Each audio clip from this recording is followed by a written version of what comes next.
ગોપીતારા કયા જિલ્લામાં આવેલું છે? એ જુનાગઢ, બી અમદાવાદ, સી સુરત, ડી વડોદરા. જવાબ સી સુરત. ગુજરાત અલગ રાજ્ય બન્યું ત્યારે આપનું પાટનગર કયું હતું?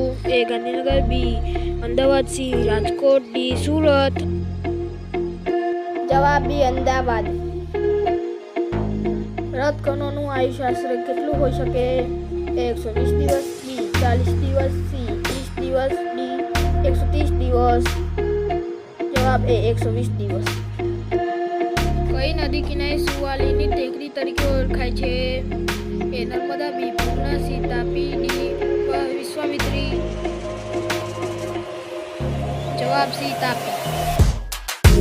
ગુજરાત રાજ્યની માછલી કઈ છે? એ વેલ, બી શાર્ક, સી ઢોલ, ડી બૂમફિલ. જવાબ સી ઢોલ. સતિયાદેવ પર્વત શિખર કયા જિલ્લામાં આવેલ છે? એ જુનાગઢ, બી જામનગર, સી અરવલ્લી, ડી અમરેલી.